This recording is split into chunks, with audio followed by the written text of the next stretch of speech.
"Give me a son and I shall free you," the Duke said, but one night made him her prisoner forever. Rain lashed against the leaded windows of Blackthorn Hall as Lady Seraphina Vale stood before the Duke of Harrington, her slender frame rigid with pride despite the threadbare quality of her morning gown. The gaslight cast sinister shadows across the mahogany-panelled study, illuminating the harsh planes of the Duke's face as he examined the document before him. "Your father's debts are considerable, Lady Vale," he remarked, his voice cutting through the silence like a blade. "I believe the sum would require 3 lifetimes to repay." Seraphina's fingers tightened around her reticule, the last vestige of finery she possessed. "I am aware of the burden, Your Grace. I have come to request an extension." A murmur rippled through the small gathering of witnesses. The Duke's solicitor, his stern-faced butler, and Lady Althea Durnell, whose presence as a supposed chaperone felt more predatory than protective. The ton would feast upon this scene for weeks to come, the once celebrated daughter of Earl Vale, reduced to begging before Blackthorn's notorious master. "An extension?" The Duke's laugh held no warmth. "Tell me, Lady Vale, what collateral do you offer that might inspire such uncharacteristic generosity on my part?" Seraphina raised her chin, refusing to cower. "My brother's health fails with each passing hour. If you could grant us but a fortnight—" "Your brother's condition is of no consequence to me," the Duke interrupted, rising to his imposing height. He circled his massive desk, each step measured, until he stood before her. His gaze traveled from her face to her worn gloves, assessing her as one might appraise livestock. "However, there may be an arrangement that would benefit us both." Lady Althea's fan snapped closed, the sound like a gunshot in the oppressive silence. The Duke's eyes never left Seraphina's face as he delivered his proposal. "Give me a son and I shall free you from all debts. My bloodline requires continuation. Your family requires salvation." The room seemed to tilt beneath Seraphina's feet. "You cannot be suggesting—" "A contract, Lady Vale. 1 month as my Duchess in name and duty. Provide me with an heir, and I shall consider all obligations fulfilled." His voice dropped to a dangerous whisper. "Refuse, and I shall have your brother imprisoned for the debts by morning." "You would propose such indecency before witnesses?" Seraphina's voice trembled with outrage. "These are not witnesses, madam," the Duke replied coldly. "These are executors of my will." Lady Althea's painted lips curved into a cruel smile. "How desperate the mighty have fallen. Will you sell yourself for your brother's comfort, Lady Vale?" Seraphina clutched the silver locket at her throat, her mother's final gift. Inside lay a portrait of Ronan, her sweet-faced brother whose consumption would claim him without proper care. Without the medicine, only money could buy. 1 month, the Duke repeated, extending a document, "after which you may depart with your freedom and your family's honor legally restored." Thunder cracked outside, the storm matching the tempest in Seraphina's heart. She stood at the precipice of ruin, peering into an abyss of shame that no proper lady should contemplate. "The contract awaits your signature, Lady Vale," the Duke said, offering his quill like a weapon. "Shall you save your brother, or shall you preserve what remains of your virtue?" With trembling fingers, Seraphina accepted the pen. "Before these witnesses," she whispered, her voice strengthening with each word, "I accept your terms, but know this, though you may claim my body, my soul shall remain mine alone." "I have no interest in your soul," the Duke replied with a dismissive wave. "Only in what your womb may provide." The quill scratched against parchment, the sound like shackles closing around Seraphina's future. As she signed, a single tear escaped, falling upon the Duke's seal and marring the crimson wax. "The wedding shall be tomorrow at dawn," the Duke declared. "A special license has already been secured." Lady Althea's laughter tinkled like poisoned bells. "How fortunate that your mourning attire shall serve as bridal garments, Lady Vale. Black becomes you so." Yet even as despair threatened to consume her, Seraphina found an unexpected spark of defiance kindling within her breast. 1 month to endure, 1 month to survive, and then freedom, however tainted it might be. What she could not know, as the contract's ink dried in the flickering gaslight, was that destiny held plans far different from those drafted by mortal hands. The wedding ceremony passed in a blur of whispers and cold formality. No music accompanied Seraphina's walk down the Abbey's ancient stone aisle, only the muffled snickering of the handful of aristocrats the Duke had summoned to witness his conquest. Her black gown, hastily altered to resemble something bridal, dragged behind her like a funeral pall. "A most peculiar match," someone murmured as she passed. "A purchased bride," another replied. Desperation wears a widow's weeds today. The Duke awaited her at the altar, resplendent in midnight blue, his cravat secured with a diamond pin worth more than Serafina's entire former estate. His face betrayed no emotion, neither triumph nor desire, as the aged vicar joined their hands. "With this ring I thee wed," the Duke intoned mechanically, sliding a heavy gold band onto her finger. The metal felt like ice against her skin, the Harrington crest pressing into her flesh like a brand. When the ceremony concluded, the Duke turned to address the gathering. "I thank you for bearing witness to this union.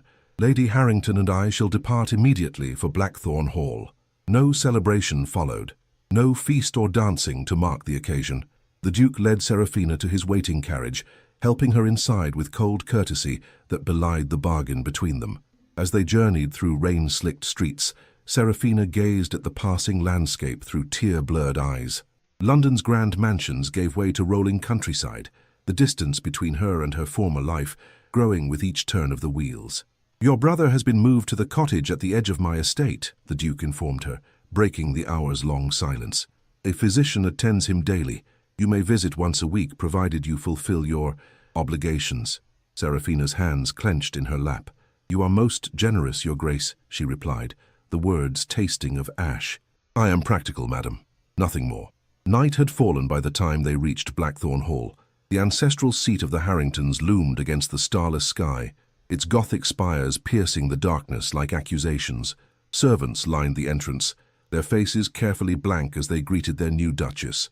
The housekeeper, Mrs. Winters, a severe woman with iron-grey hair and matching disposition, led Serafina to her chambers.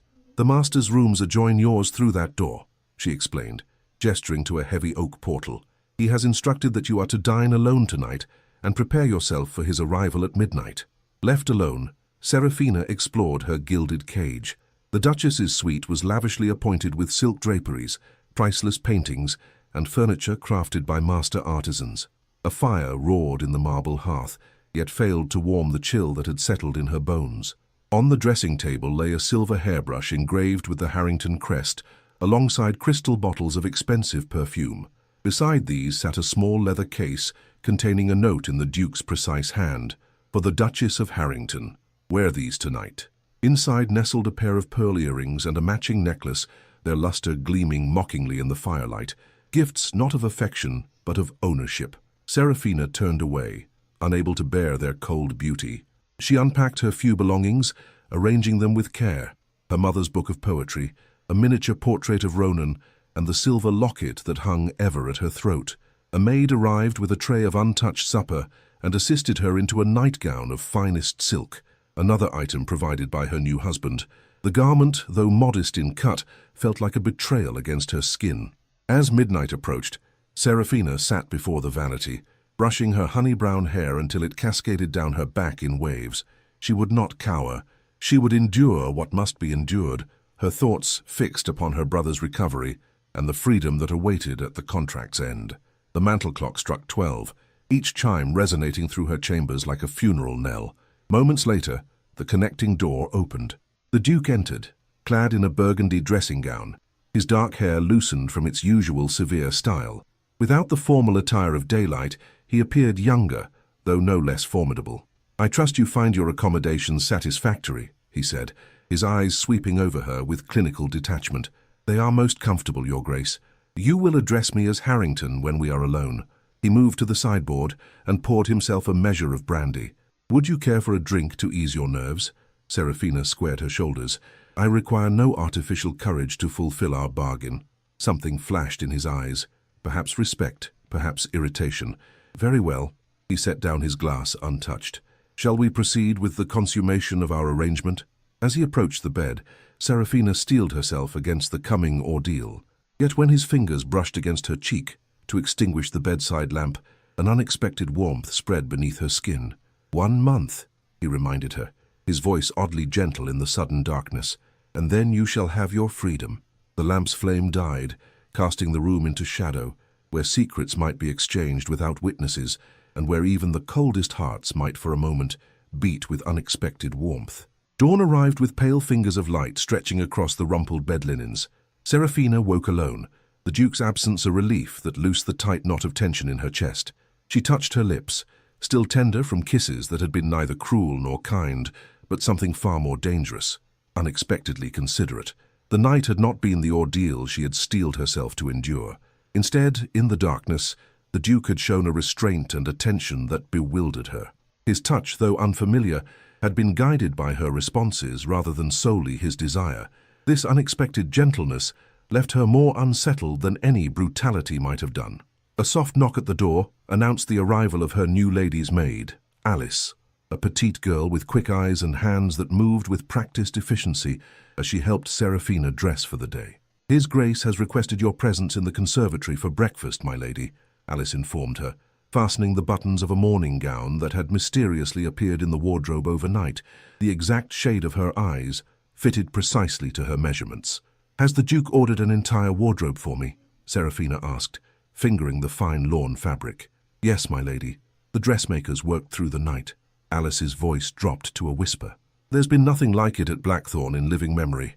The conservatory stood at the eastern wing of the manor, a cathedral of glass and wrought iron where exotic flowers bloomed in defiance of the English winter. The Duke awaited her at a small table, arranged amongst a grove of orange trees, the scent of their blossoms hanging sweet in the humid air. He rose at her entrance, his countenance as inscrutable as ever. "Good morning, Duchess. I trust you slept well after our exertions." Seraphina felt heat rise to her cheeks. "Quite well, thank you." A footman appeared with silver trays of delicacies, fresh fruits, pastries, and fragrant tea. The Duke dismissed him with a gesture, leaving them in relative privacy among the greenery. "I have news of your brother," he said, pouring tea with his own hand rather than summoning a servant. "The physician reports marked improvement already. The mountain air of the cottage seems to agree with him." Relief washed over Seraphina. "May I visit him today?" "In due course." The Duke's gaze lingered on her face. "First, we must establish the parameters of our arrangement more clearly. I believe the terms were quite explicit, Your Grace." "Harrington," he corrected. "And yes, the legal terms are clear, but there are practicalities to discuss." He set down his cup with deliberate precision. "You will maintain the appearance of a devoted duchess in public. The tongue already whispers about our sudden union. We need not fuel further speculation. As you wish. You will join me for breakfast each morning and dinner each evening. The remainder of your time is your own, save when I require your presence for social obligations." Seraphina nodded, relieved at the prospect of solitude. "You will select new furnishings for the Duchess's wing, which has stood empty since my mother's passing. The current appointments are not to my taste." This unexpected liberty caught her off guard. "You would grant me authority over Blackthorn's interior?" Something like amusement flickered across his features. "I have neither the time nor inclination for such matters. Besides, your family was known for its taste, if not its financial prudence." The barb stung, but Seraphina maintained her composure. "And at night?" His eyes darkened. "You will receive me in your chambers until our arrangement bears fruit or the month concludes. And if I should conceive before the month ends, then you may depart with my gratitude and your family's debts erased, though propriety would suggest remaining until the child's birth can be announced." Seraphina sipped her tea to disguise her disquiet. The prospect of carrying the Duke's child stirred conflicting emotions, repulsion at the clinical arrangement, yet a strange melancholy at the thought of abandoning a babe of her own blood. "You need not fear," the Duke said, misinterpreting her silence. "I shall provide generously for both you and the child. Your comfort will be assured." "I do not seek comfort, Your Grace," she replied, setting down her cup with a clink. "Only freedom." The Duke studied her with unexpected intensity. "Freedom is a luxury few truly possess, Duchess. Even I, with all my wealth and title, am bound by duty and bloodline." For a moment, something vulnerable passed across his face. A fleeting shadow quickly masked. He rose abruptly, straightening his already immaculate jacket. "I have business in the village. The carriage shall be at your disposal, should you wish to explore the grounds. Mrs. Winters will acquaint you with the household staff." Seraphina watched him retreat, his broad shoulders stiff beneath fine tailoring. Only when he had disappeared through the conservatory doors did she allow herself to exhale fully. Later that morning, as she toured the vast manor that was temporarily her domain, Seraphina encountered Lady Althea unexpectedly in the portrait gallery.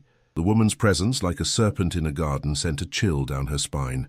"How fares our new Duchess?" Althea inquired, her smile sharp as a blade.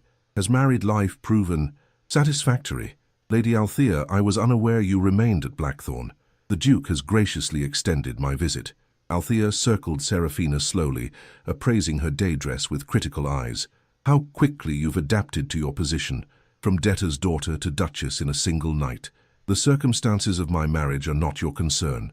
Oh, but they are the concern of all society, my dear. A mourning woman wed with such haste, tongues will wag. Althea paused before the portrait of the Duke's mother, a stern-faced beauty with his same penetrating gaze. They might even suggest that the Duke's sudden need for an heir springs not from duty, but necessity. Serafina frowned. What do you mean? Merely that men of his station often find themselves compromised. A child born within wedlock, however hastily arranged, raises fewer questions than one born without. Althea's fan flicked open, concealing her smirk. But perhaps I speak of matters beyond your understanding. Before Serafina could respond, the sharp rap of boots against marble announced the Duke's return. He entered the gallery, his expression darkening at the tableau before him. "Lady Althea," he acknowledged coldly, "I was unaware you and my wife had scheduled an audience." "We encountered each other by chance, Your Grace," Althea replied, dipping into a perfect curtsy. "I was merely welcoming the Duchess to her new home." The Duke's eyes narrowed. "My carriage shall take you to London tomorrow morning. Your presence is required by your aunt, I'm told." Althea's smile faltered. "But surely my decision is final." He offered his arm to Serafina. "Come, Duchess, there are matters requiring our attention." As he led her away, Serafina sensed the fury radiating from Althea's rigid form. The Duke's hand covered hers, warm and strangely protective as it rested upon his sleeve. "You would do well to avoid Lady Althea's company," he murmured as they descended the grand staircase. "Her tongue carries more poison than a viper's fang. She implied your urgency for an heir stems from impropriety." The Duke halted, turning to face her with an intensity that stole her breath. "And do you believe her insinuations?" Serafina met his gaze unflinchingly. "I know nothing of you, save what society whispers and what our contract states." Something shifted in his expression, a softening around the eyes, a slight easing of his perpetual frown. "Then perhaps, Duchess, it is time we became better acquainted." That night, when he came to her chambers, there was a different quality to his approach, less the fulfillment of obligation, more the exploration of possibility. And when he whispered her name in the darkness, Serafina found herself responding not with resignation, but with a treacherous spark of desire. The days at Blackthorn unfolded with strange rhythm, each morning bringing Serafina further from the woman who had signed her freedom away beneath gaslight and desperation. Lady Althea had departed as commanded, though not before casting venomous glances that promised future retribution. 1 week into her marriage, Serafina received permission to visit her brother. The cottage, nestled among ancient oaks at the estate's edge, proved a charming surprise. Airy rooms filled with sunlight, a garden visible from Ronan's windows, and a small library stocked with volumes suited to his scholarly interests. "Sarah," Ronan greeted her, his voice stronger than she remembered, his thin cheeks showing a hint of healthy color. "You look different." She embraced him, careful of his frailty. "The mountain air has improved you already, and marriage has transformed you, it seems." His keen eyes studied her face. "Is he cruel to you?" "The truth, sister. I'll not be placated with gentle falsehoods." Serafina adjusted the coverlet across his legs, buying moments to compose her answer. "He is not what I expected." "He purchased you to breed an heir," Ronan said bluntly, his scholar's directness undiminished by illness. "Such a man cannot possess humanity. Yet he has shown consideration where none was required." She smoothed her skirts, avoiding his penetrating gaze. "The physician attends you daily. Your medicines are the finest available. These comforts exceed our arrangement." Ronan's fingers found hers, surprisingly warm. "And at night, sister? What price do you pay for my recovery?" "A price I chose willingly," she whispered, "and one less terrible than I feared." The admission startled her, a truth she had scarcely acknowledged to herself. The Duke's nightly visits had evolved from dutiful coupling into something that left her breathless and confused. His hands, once clinical in their exploration, now lingered with appreciation. His lips sought places beyond utility, drawing responses that shamed her with their eagerness. "There is something you're not telling me," Ronan pressed. She forced a reassuring smile. "Only that you need not worry. In 3 more weeks, our debts shall be cleared, and we may begin anew." Returning to the manor through gardens awakening to spring, Serafina found the Duke awaiting her beside the reflecting pool, his tall figure silhouetted against afternoon light. "How fares your brother?" he inquired, falling into step beside her. "Much improved, thanks to your generosity." She hesitated, then added, "He was surprised by the quality of his accommodations. Did you expect I would house him in squalor while demanding your services?" A shadow crossed his features. "Whatever you believe of me, Duchess, I am not entirely without honor." "Your reputation suggests otherwise," she replied, then bit her lip at her own boldness. Rather than anger, his response was a raised eyebrow. "And what reputation is that?" "They call you the Iron Duke. Cold, unyielding, merciless in business and personal affairs alike. All qualities that built Blackthorn's fortunes when my father nearly gambled them away." His voice hardened. "Her fate not dissimilar to your own family's demise." Serafina flinched. "My father was not a gambler.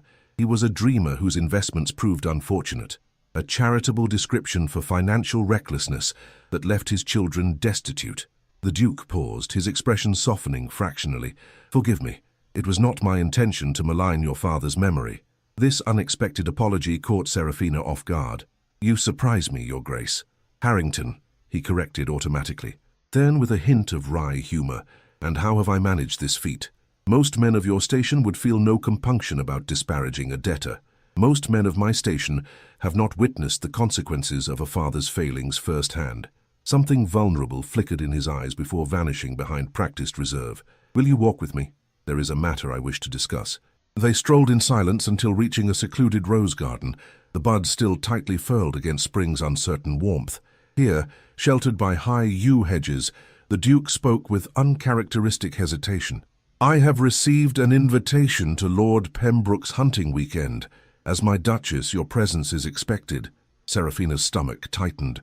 "A public appearance?" "The first test of our arrangement's credibility," he confirmed. "Pembroke's gatherings attract the highest echelons of society. Our marriage must withstand scrutiny. Will Lady Althea attend?" His jaw tightened.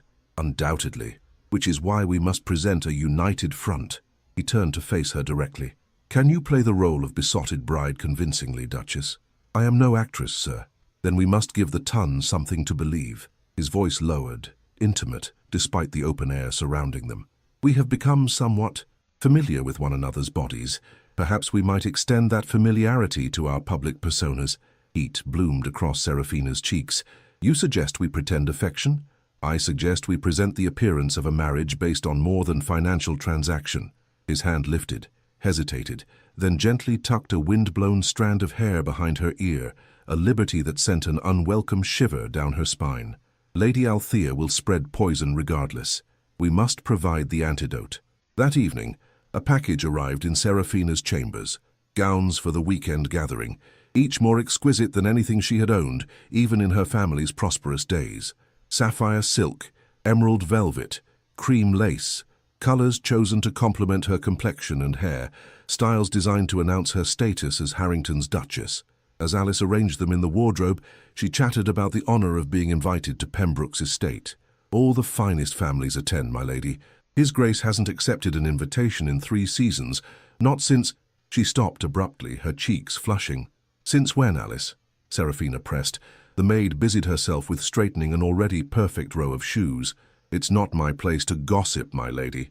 Yet you've already begun. Please continue." Alice lowered her voice to a whisper.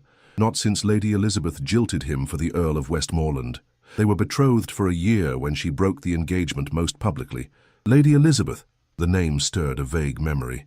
"The Duke was engaged." "Oh yes, my lady. The match was considered perfect. She brought connections to the royal family. He provided the fortune her family lacked." Alice's eyes darted nervously toward the door. "They say he loved her truly, though he showed it strangely. After she left him, he changed, grew colder, harder. The Iron Duke, they began calling him then." This revelation settled like a stone in Serafina's chest. The Duke's past heartbreak explained much. His coldness, his transactional approach to marriage, his insistence on an heir without emotional entanglement. When he came to her that night, Serafina viewed him through this new lens of understanding. As his body joined with hers in what had become a strangely tender ritual, she found herself wondering if the warmth in his touch might be the embers of a heart not entirely turned to iron after all. "You are quiet tonight," he murmured against her temple, his breathing still uneven from their exertions. "I was thinking of Pembroke's gathering," she answered, not wishing to reveal her newfound knowledge. What shall I say when they ask how we came to wed so suddenly? His arm tightened around her waist, drawing her closer against his chest. Tell them I could not bear to wait once I had found my Duchess. A romantic falsehood. Perhaps. His voice held an unfamiliar note, something almost wistful. Or perhaps the explanation need not be entirely false. Before she could question his meaning, his lips found hers in a kiss, unlike those that had come before, lingering, seeking, tasting of possibility rather than obligation. And when sleep finally claimed her, Serafina dreamed not of freedom, but of hands that held rather than possessed. Pembroke's country estate sprawled across rolling hills, its Palladian facade gleaming white against spring-green lawns. Carriages lined the circular drive, disgorging aristocracy in a parade of silks and jewels that dazzled the eye. The Duke's landau, drawn by 4 perfectly matched greys, drew appreciative murmurs as it approached the main entrance. "Remember," the Duke murmured as a footman opened their door, "you are the Duchess of Harrington. Let no one make you feel unworthy of the title." Serafina straightened her shoulders beneath the sapphire silk gown that matched the ducal colours. "I was born Lady Vale before misfortune struck. I know how to conduct myself in society." A faint smile touched his lips. "Indeed you do. That is precisely why you are here." He offered his arm as they ascended the marble steps, his posture possessive in a way that sent onlookers' eyebrows arching with speculation. Serafina felt the weight of every gaze, assessing, judging, measuring the authenticity of their sudden union. Lord Pembroke greeted them with calculated enthusiasm. Harrington and the new Duchess.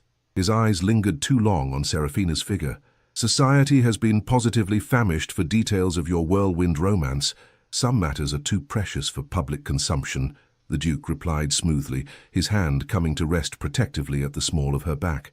They moved through gilded reception rooms, navigating a sea of curious nobles whose hushed conversations paused at their approach. Serafina recognized many faces from London seasons past, former acquaintances who had evaporated when her family's fortunes crumbled, now eager to re-establish connection with the new Duchess of Harrington. "Lady Serafina, forgive me, Duchess," trilled Lady Montgomery, who had once cut her directly on Bond Street. "You must tell us how you captured our most elusive bachelor. We had quite despaired of him ever marrying again after—" She stopped, flushing.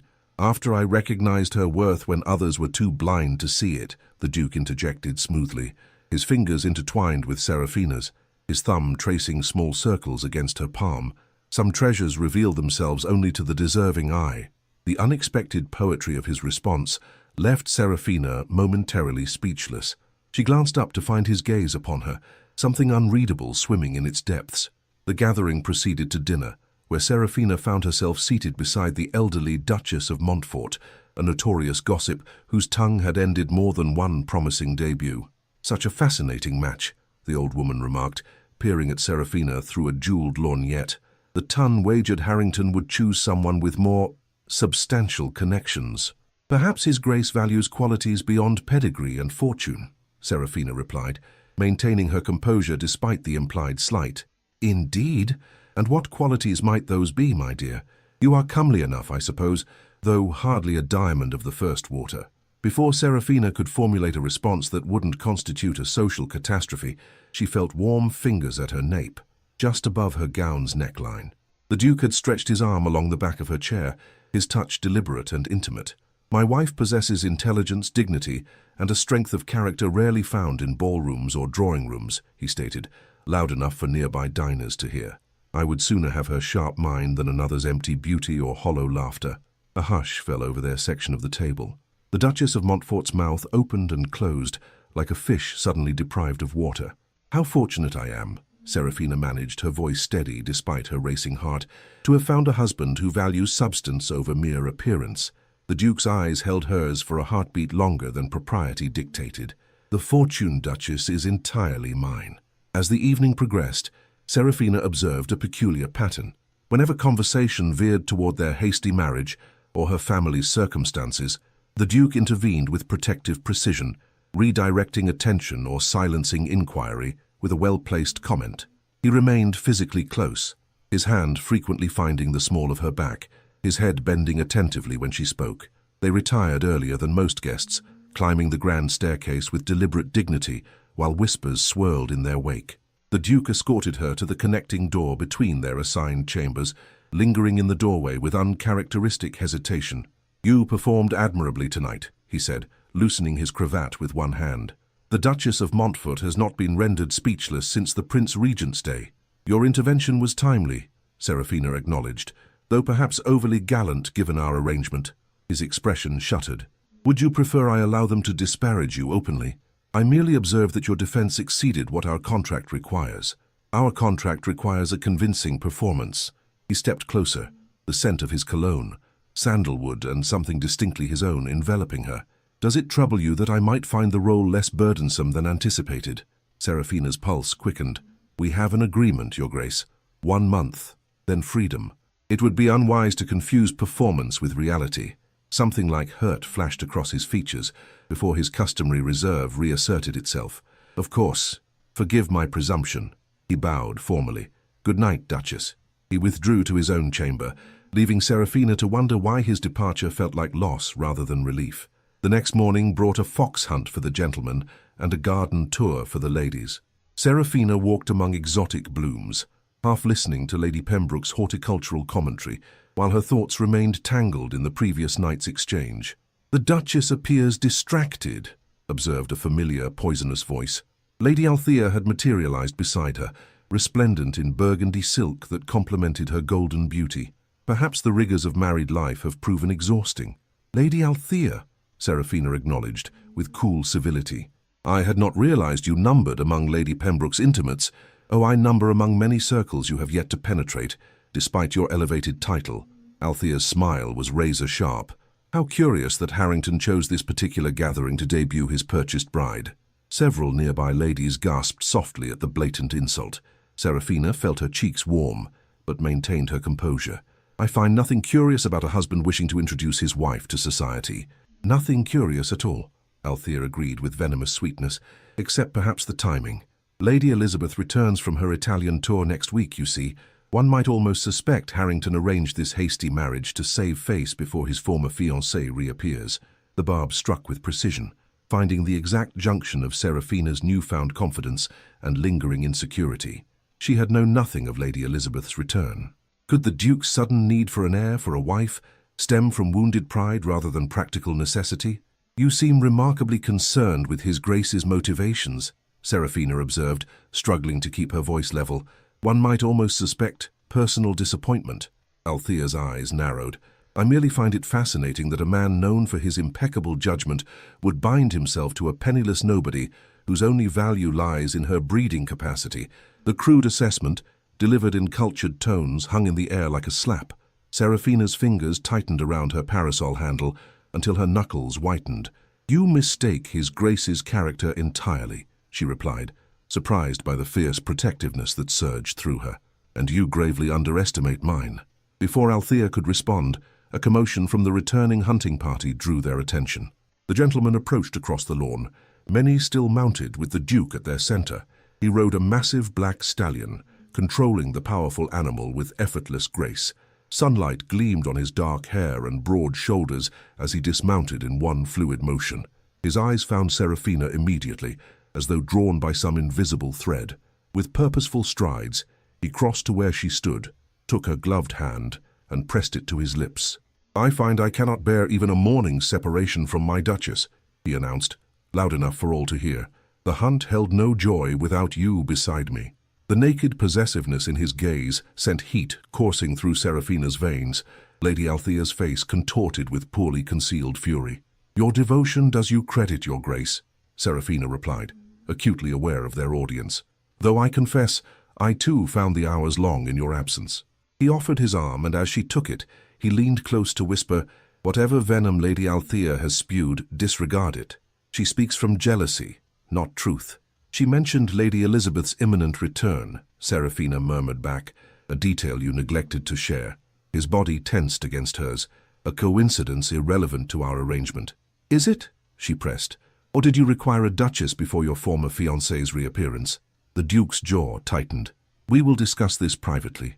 His voice dropped lower still, a breath against her ear that sent unwelcome shivers down her spine. "For now, remember that you are my wife, whatever the circumstances of our union, and I protect what is mine." The possessive declaration should have offended her. Instead, it kindled a warmth that spread through her chest, unwanted yet undeniable. As they rejoined the gathering, Serafina found herself playing her role with increasing conviction, responding to the Duke's attentions with a naturalness that blurred the line between performance and truth. That night, when he came to her, their coupling held a desperate intensity that transcended their arrangement, as though both sought to prove something neither dared name aloud. The return to Blackthorn brought no respite from the confusion that plagued Serafina's heart. If anything, the manor's familiar walls only heightened her awareness of how quickly the temporary had begun to feel permanent. 2 weeks into their month-long contract, she found herself adopting the rhythms of the estate as though she had always belonged there, consulting with the housekeeper each morning, walking the gardens at dusk, anticipating the Duke's return from his business affairs with an eagerness that frightened her. Most disturbing were the nights. What had begun as duty had transformed into desire so potent it left her breathless.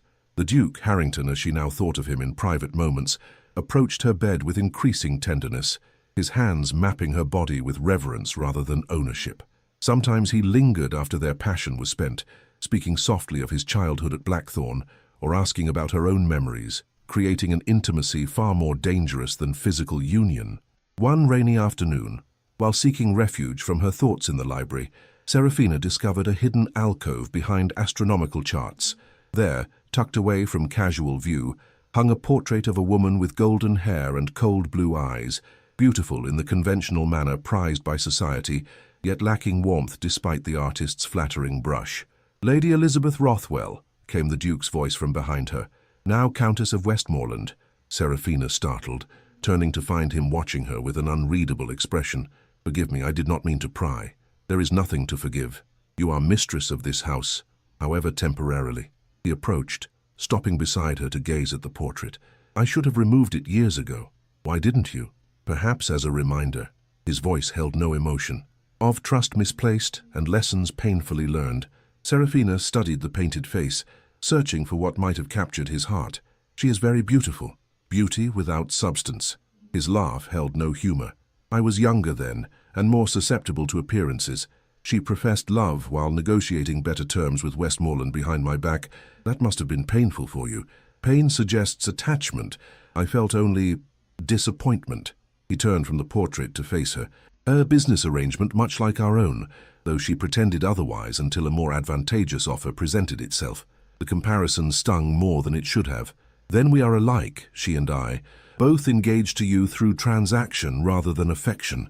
Something flashed in his eyes, anger perhaps or frustration. "You are nothing alike." She offered false sentiment to secure advantage. "You made no pretense about your motivations. Honesty being my sole virtue?" "Hardly your sole virtue, Duchess." His gaze softened, "but one I have come to value greatly." The intimacy of the moment stretched between them, taut with unspoken possibilities. Serafina broke it first, turning back to the portrait. "Will you remove it now that she returns to London?" "It shall be gone before sunset," he promised, then hesitated. "Her return holds no significance for me, Serafina. I would have you believe that." The use of her given name, so rare from his lips, sent warmth spreading through her chest. Before she could respond, a footman appeared at the library entrance. "Forgive the interruption, Your Grace, but Mr. Vale's condition has worsened. The physician requests the Duchess's presence immediately." Fear clutched at Serafina's heart. Without waiting for the Duke's permission, she gathered her skirts and rushed toward the door. His voice halted her momentarily. "Take my horse, he's faster than the carriage. I'll follow shortly."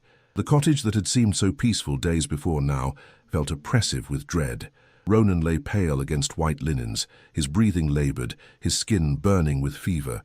The physician, a grave-faced man named Dr. Thorne, spoke in hushed tones as Serafina clutched her brother's hand. "The improvement we witnessed was temporary," he explained. "The disease has advanced to his lungs. I've administered laudanum for the pain, but there must be something more to be done," Serafina interrupted, desperation threading her voice. "I fear we have exhausted conventional treatments, Your Grace." His use of her title felt hollow in the face of such helplessness. "Perhaps prayer would bring comfort now." Ronan stirred, his eyes fluttering open. "Sarah?"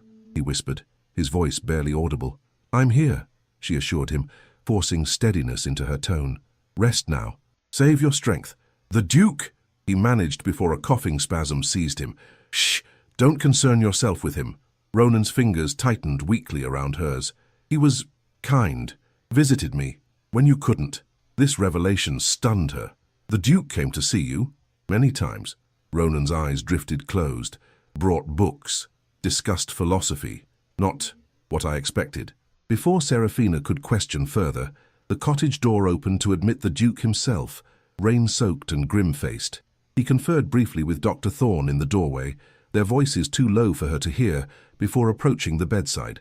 I've sent for specialists from London and Edinburgh, he informed her quietly. They shall arrive by morning. Serafina looked up at him, tears threatening.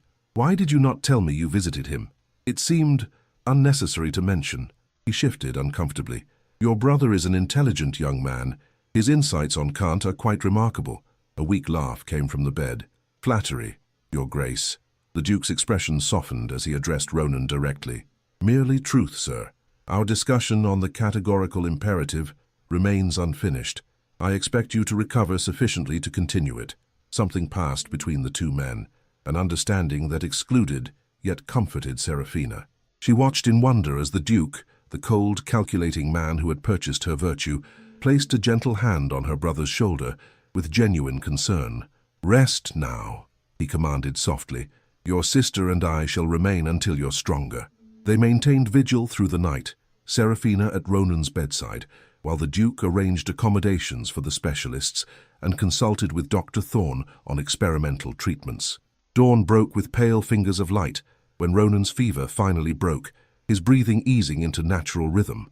Only then did Serafina allow herself to be led to an adjacent room where a makeshift bed had been prepared. You should rest, the Duke urged, his own exhaustion evident in the shadows beneath his eyes. The worst has passed, but your brother needs your strength in the coming days. Why did you do this? She asked, too tired for pretense. Our arrangement doesn't require such extraordinary measures for Ronan's care. He looked away, his profile sharp against the morning light.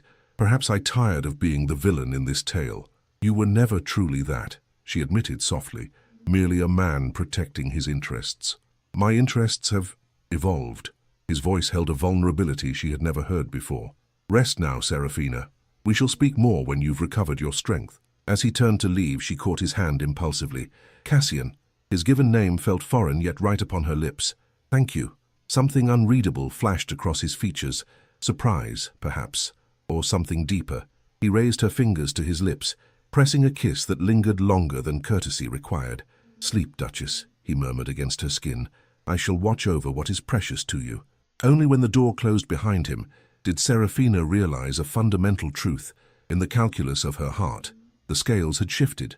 Freedom, once her sole desire, now competed with feelings she dared not name, feelings for a man who had purchased her body, but somehow, against all reason, begun to claim her soul.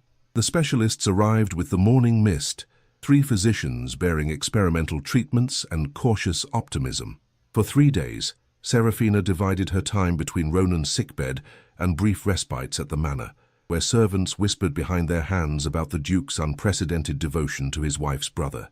His Grace has not left the cottage for more than an hour since the crisis began, Mrs. Winters informed her, as Serafina changed into a fresh gown on the 4th morning. The household has never witnessed such personal involvement in a tenant's welfare. My brother is hardly a common tenant, Serafina replied, though the observation troubled her. The Duke's behavior extended far beyond their contractual arrangement, beyond even what might be expected from a man cultivating appearances. When she returned to the cottage, she found Cassian reading aloud from a philosophical text, while Ronan listened with alert interest, his complexion markedly improved. The domestic tableau struck her with unexpected force. This powerful man, who commanded estates and industries, patiently engaging with her scholarly brother as though nothing were more important than their discourse. Kant suggests that morality is founded on reason, not sentiment, Cassian was saying. Yet I find myself questioning whether duty without feeling can truly be virtue. Perhaps, Ronan replied, his voice stronger than it had been in days, true virtue lies in the harmony between duty and inclination, when what we ought to do aligns with what we desire to do. A dangerous proposition, Cassian murmured, his eyes lifting to meet Serafina's as she entered. Something intimate and unspoken passed between them before he closed the book. Your sister returns to us, and I have monopolized your strength with philosophy. The best medicine, Ronan insisted. "Far better than the bitter concoctions they force upon me hourly." Dr. Thorne appeared from the adjoining room, satisfaction evident in his bearing. "Those concoctions, young man, have produced remarkable improvement. The specialists believe the crisis has truly passed, though recovery will require patience." Relief washed through Serafina like a cleansing tide. "He will live, then? With proper care and continued treatment, he may yet enjoy many years." The doctor glanced toward the Duke. "The experimental methods your Grace procured have proven most efficacious." Cassian waved away the credit. It was merely a matter of resources properly applied. When they departed the cottage that evening, leaving Ronan peacefully sleeping under the physician's watchful eye, a new silence settled between them. Not the strained formality of their early days, but something weighted with unacknowledged truths. The Duke's hand found hers as they walked through twilight gardens, his grip warm and certain. "3 weeks have passed," he said finally, his voice carefully neutral. "Our arrangement approaches its conclusion." Serafina's heart constricted painfully. "Yes. Have you considered what you will do once you're free?" He kept his gaze fixed forward, his profile carved in shadow. "Where you might go." The question pierced her with unexpected sorrow. In her single-minded focus on surviving their bargain, she had scarcely contemplated what would follow. Freedom, so desperately desired, now loomed as an uncertain wilderness. "I had thought perhaps to take Ronan to Bath for his continued recovery," she answered slowly, "though that plan seems less necessary given the care he receives here. He is welcome to remain at the cottage as long as necessary." Cassian hesitated, then added with studied casualness, "As are you." Serafina halted beneath a blossoming cherry tree, its petals drifting down like pale snow around them. "That was not our agreement. Agreements can be renegotiated." He turned to face her fully, his expression vulnerable in a way she had never witnessed, "particularly when circumstances change." "What circumstances have changed, Your Grace?" She needed to hear him speak the truth that hovered between them, undefined, yet unmistakable. His hands came up to frame her face, thumbs gently tracing her cheekbones. "Everything," he whispered. "Everything has changed, Serafina." The kiss that followed was unlike any they had shared. Not a seal upon a contract, nor a prelude to duty, but a confession without words. His lips sought hers with reverent hunger, as though she were water after endless drought. Serafina found herself responding with equal fervor, her arms winding around his neck, drawing him closer until the boundary between them seemed to dissolve. When they finally parted, breathless and trembling, he pressed his forehead against hers.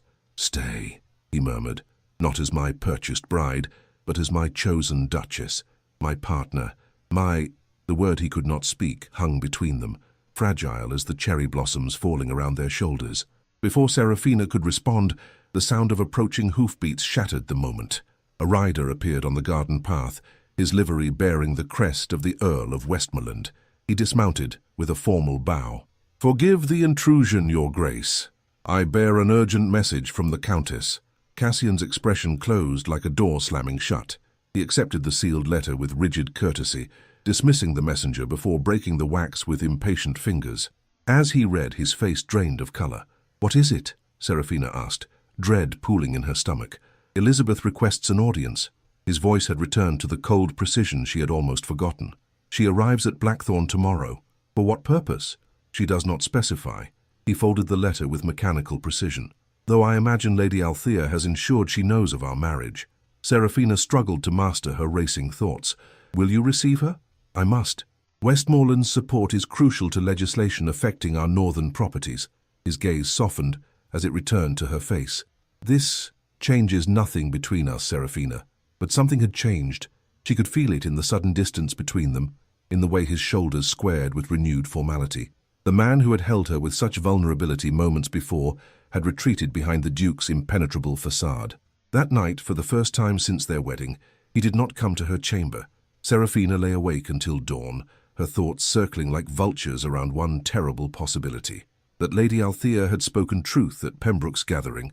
Perhaps she had been merely a shield, a convenient wife acquired to protect wounded pride before Lady Elizabeth's return. Morning brought no clarity, only the suffocating weight of uncertainty. Serafina dressed with particular care, selecting a gown of deep emerald silk that highlighted her eyes and accentuated the honey gold of her hair. If she must face her husband's former fiancé, she would do so with dignity intact.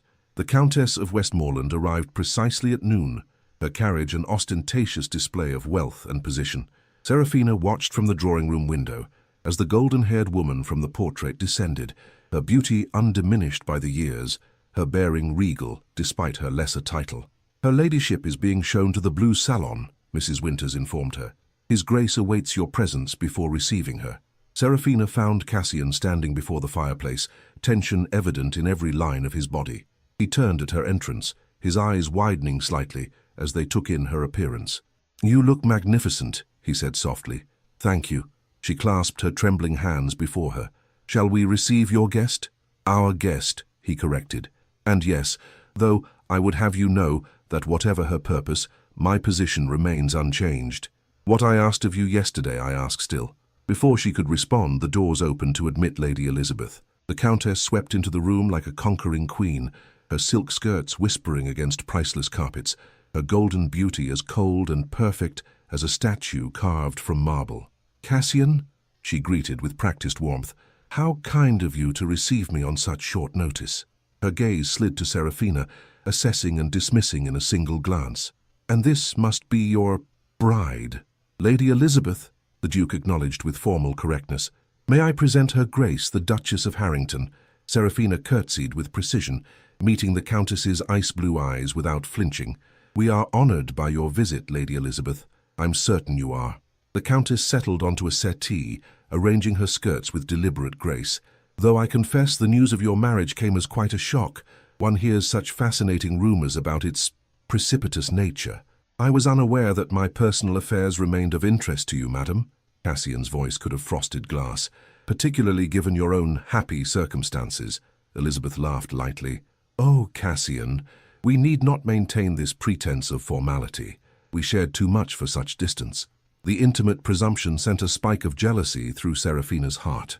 She maintained her composure with effort, taking a seat beside her husband, close enough that their shoulders nearly touched. "What brings you to Blackthorn, Lady Elizabeth?" she inquired with pointed politeness. "Surely not merely to offer belated congratulations?" The Countess's smile tightened. "Actually, I come with news that may affect the Duke directly." She turned to Cassian, her expression softening to calculated vulnerability. "My husband's health has declined precipitously.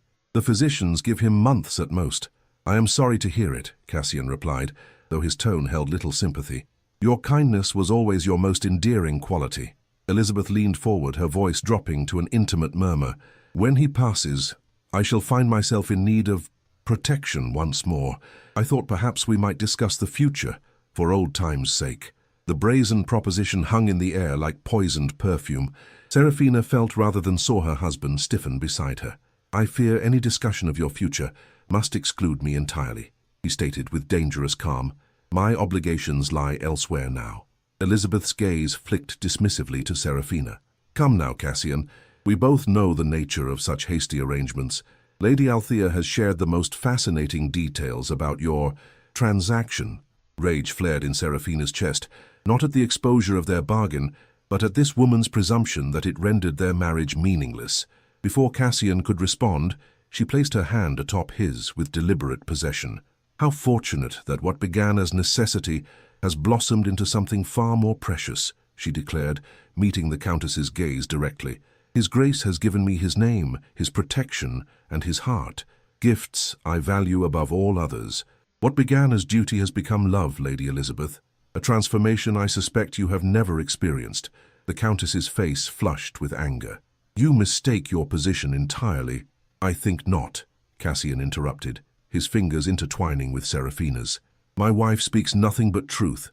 What began as an arrangement has indeed transformed into something I never thought to find again." He turned to Serafina, his eyes filled with an emotion that stole her breath. "Love was not part of our contract, yet it has become the only clause that matters." The public declaration, spoken before the very woman who had once broken his heart, left Serafina momentarily speechless. Elizabeth rose with barely concealed fury, her composure cracking beneath the weight of rejection. "You would choose this purchased bride over what we shared?" she demanded. "With gratitude for being spared the greatest mistake of my life," Cassian confirmed, rising to stand beside Serafina. "Your carriage awaits, Lady Elizabeth. I wish you good fortune in your widowhood. and in finding a gentleman willing to overlook your history of advantageous attachments. When the Countess had departed in a flurry of outraged dignity, Cassian turned to Serafina with naked vulnerability. "Forgive me for not coming to you last night. I feared you might believe her arrival changed things between us." "Didn't it?" Serafina whispered. "The timing of our marriage, the haste, it all supports Lady Althea's insinuations." "I married you because I required an heir," he acknowledged, "but I fell in love with you because you reminded me what it means to have a heart." He knelt before her, taking both her hands in his. "Our contract ends in 1 week.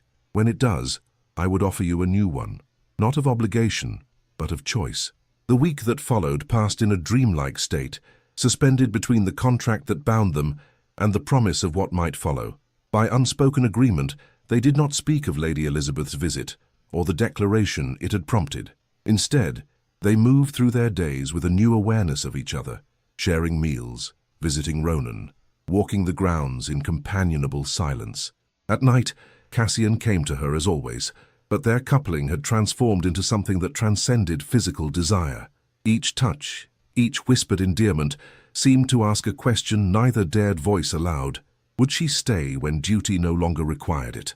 On the morning of their contract's final day, Serafina woke alone, her hand seeking Cassian's warmth, only to find empty sheets. A letter rested on his pillow, sealed with the Harrington crest. With trembling fingers, she broke the wax to read, "Serafina, today marks the conclusion of our arrangement. As promised, your family's debts are erased, and your brother's care is assured regardless of your decision. Your freedom, so long desired, is yours. I await you in the East Garden at noon. There I shall honor our contract's end, and if you are willing, propose its replacement. Until then, know that whatever choice you make, my heart remains yours, Cassian." The elegant script blurred as tears filled her eyes. Freedom, once her only goal, now seemed hollow compared to what she might lose in claiming it. Yet doubt lingered like morning mist. Did she truly know the man she had come to love, or merely the face he had chosen to show her? Could a union founded in transaction truly transform into lasting devotion? She dressed with care, selecting a gown the color of spring leaves, a symbol of renewal rather than mourning. As the mantel clock chimed 11, a knock at her door announced Alice with a curious parcel. "From His Grace," the maid explained, presenting a small chest of polished rosewood. "He instructed me to deliver it precisely at this hour." Inside, Serafina found her mother's silver locket, the one she had pawned to pay for Ronan's medicines before approaching the Duke. Beside it lay a journal bound in blue leather, its pages filled with Cassian's distinctive handwriting. "My dearest Serafina," the first entry began, dated the very night of their wedding. "I have acquired a wife through means no gentleman should countenance, yet I cannot bring myself to regret it. She stands with dignity despite circumstance, shows courage where others would falter, and possesses a beauty that owes nothing to artifice." Entry after entry chronicled their marriage from his perspective, his growing admiration, his surprise at finding pleasure in her company, his visits to Ronan where they discussed philosophy and literature. On the page dated the night of Pembroke's gathering, he had written, "I begin to fear our contract's end more than I have ever feared anything. The freedom I promised her now threatens to become my greatest punishment." The final entry, written just that morning, contained only a single line. "Today I shall learn whether a heart once purchased can choose to remain freely given." Serafina closed the journal, her fingers tracing the leather binding as her tears fell freely. The meticulous record revealed what words between them had never fully expressed, the gradual, inexorable transformation of duty into devotion. At precisely noon, she entered the East Garden where spring had coaxed a riot of blooms from winter-dormant earth. Cassian awaited her beside the reflecting pool, sunlight gleaming on his dark hair. He turned at her approach, vulnerability naked in his expression. "You came," he said softly, as though her presence were a gift rather than an obligation. "Did you doubt I would?" "I have doubted everything except my feelings for you." He gestured to a document resting on a small marble table. "Our contract, fulfilled to the letter. Your debts cleared, your brother healing, your freedom restored." Serafina approached slowly, her gaze fixed on the parchment that had bound them together and now would set them apart. "A most successful arrangement, Your Grace." "Cassian," he corrected gently. "Today I am not a duke making demands, but a man offering his heart." He reached inside his jacket, withdrawing a second document. This is not a contract, but a choice. It asks nothing of you save what you freely give. It promises nothing but my eternal devotion and all that I possess, material and immaterial alike. Serafina accepted the parchment with trembling hands. Where their original contract had been dense with legal terminology, this contained only a simple declaration of love and fidelity, without conditions or time limits. You once told me that though I might claim your body, your soul remained your own, Cassian continued, his voice gaining strength. I ask now not for ownership, but for partnership, not for duty, but for love. He sank to one knee before her, taking her free hand in his. Around them the garden held its breath, the wind stilled, the birds silent, as though nature itself awaited her answer. 1 month ago, I said, give me a son, and I shall free you, he recalled, his eyes never leaving hers. I spoke as a man who knew the price of everything and the value of nothing. I did not understand then that true freedom comes not from absence of obligation, but from choosing one's bonds. From his pocket, he produced a ring unlike the heavy gold band that had sealed their contract.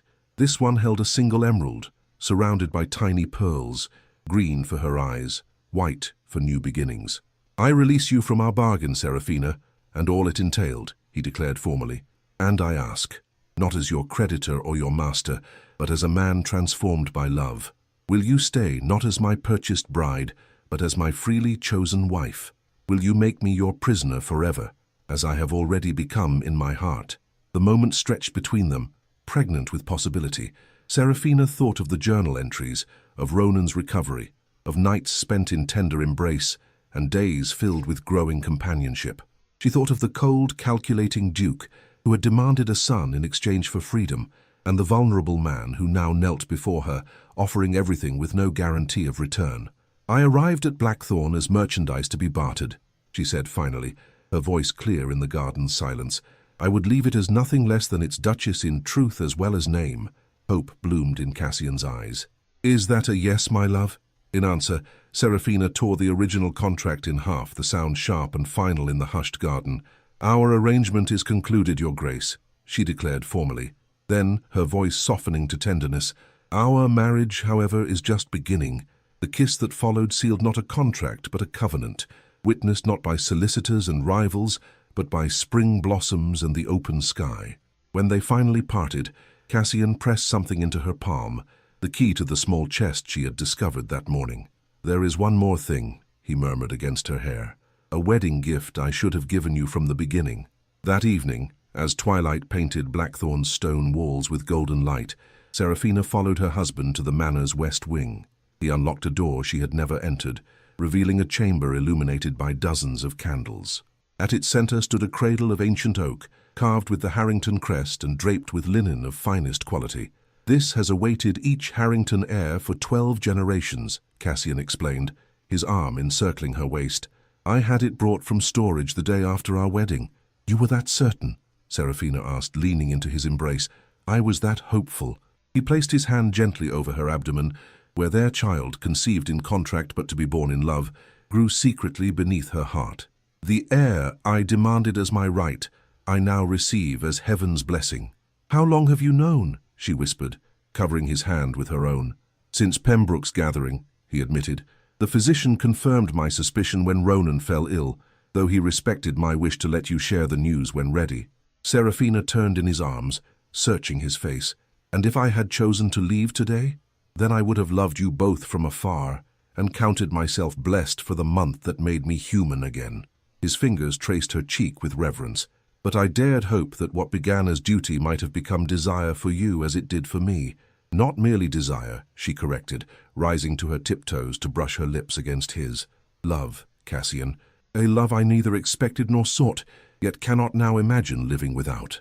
That night, as moonlight bathed their bed in silver glow, the Duke and his Duchess sealed their new beginning with whispered vows and tender caresses.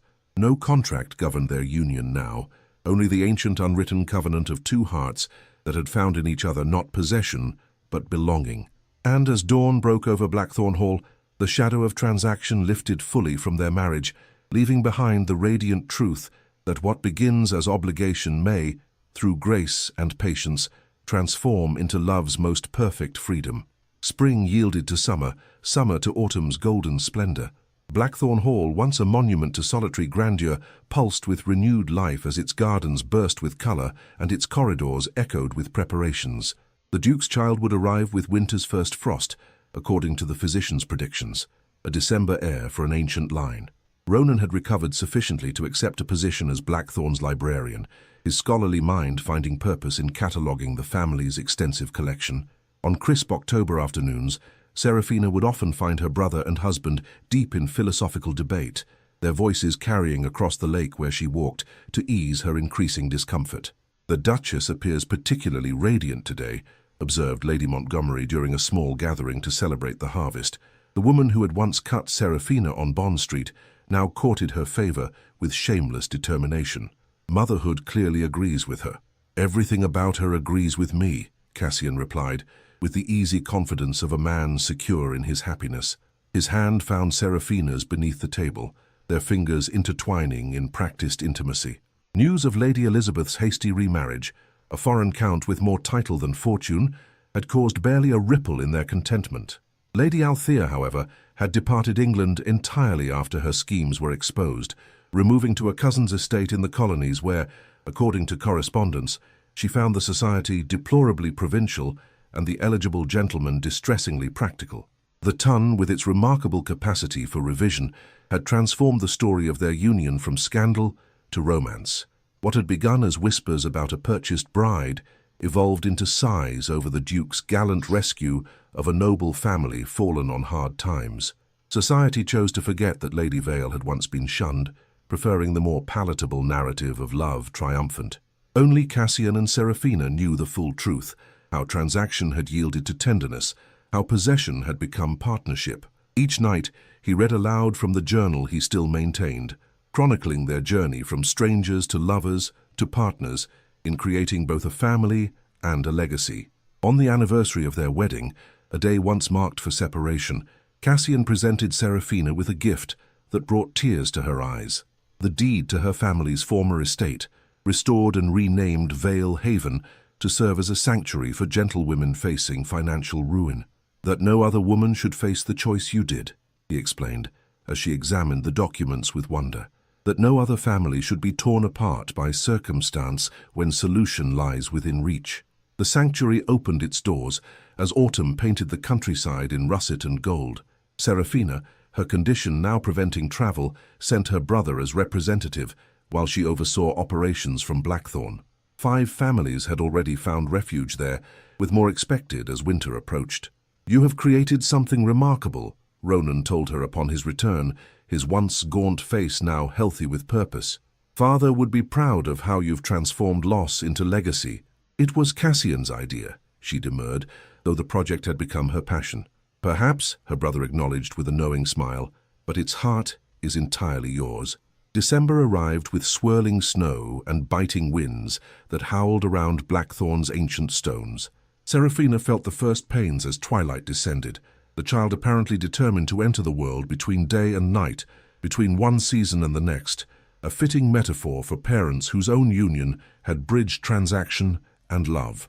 The Duke, so composed in matters of business and politics, paced the corridor outside their chambers like a caged lion as the midwife and physicians attended his laboring wife. Each cry from behind the closed doors tested his legendary restraint until, unable to bear it longer, he burst into the room against all propriety and custom. "Sir, this is most irregular," the oldest physician protested. Cassian ignored him, moving directly to Seraphina's side and taking her hand. "I am here, my love," he murmured, brushing sweat-dampened hair from her forehead, "as I shall always be." "Your Grace," the midwife began, "gentlemen do not—" "This gentleman does," Seraphina interrupted between pains, her grip tightening on her husband's hand. "He stays."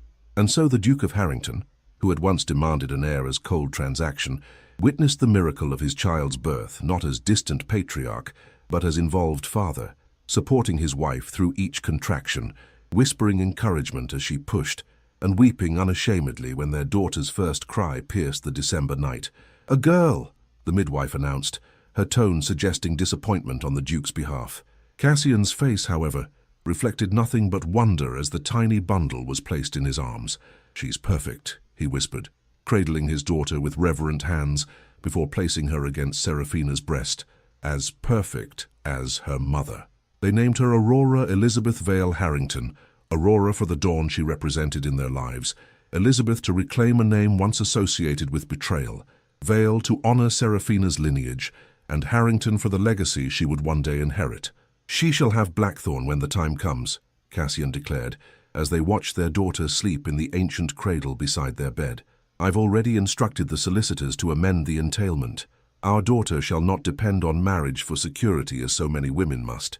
Seraphina leaned against his shoulder, exhaustion and joy mingling in equal measure. "You would break with centuries of tradition?" "Tradition confined us both until love broke its chains," he replied, pressing a kiss to her temple. "I would have our daughter know from birth what we learned through hardship, that true worth lies not in transaction but in transformation." Spring returned to Blackthorn, finding the Duke and Duchess walking the East Garden, where 1 year earlier they had torn a contract and written a covenant instead. Aurora slept peacefully in her mother's arms, her dark hair and green eyes already promising a beauty that combined the best of both parents. "1 year ago today, you made me the happiest of men," Cassian remarked, his arms secure around Seraphina's waist. "When you chose to stay not from obligation but from love." "And you, my love," she replied, "taught me that freedom is not the absence of bonds, but the privilege of choosing them wisely." She smiled down at their sleeping daughter. "Though I suspect neither of us realized quite how thoroughly we would become each other's willing prisoners." The Duke's laugh rang across the garden, startling a pair of nesting doves into flight. "Imprisonment has never felt so much like liberation," he agreed, bending to kiss first his daughter's forehead, then his wife's lips. "Perhaps that is love's greatest paradox, that in surrendering ourselves, we find ourselves most completely." As afternoon sun bathed Blackthorn Hall in golden light, the Duke gazed at his family with quiet wonder. Once he had demanded a son in exchange for freedom, believing himself the master of their transaction. Now, humbled by love's alchemy, he understood the truth that had transformed them both.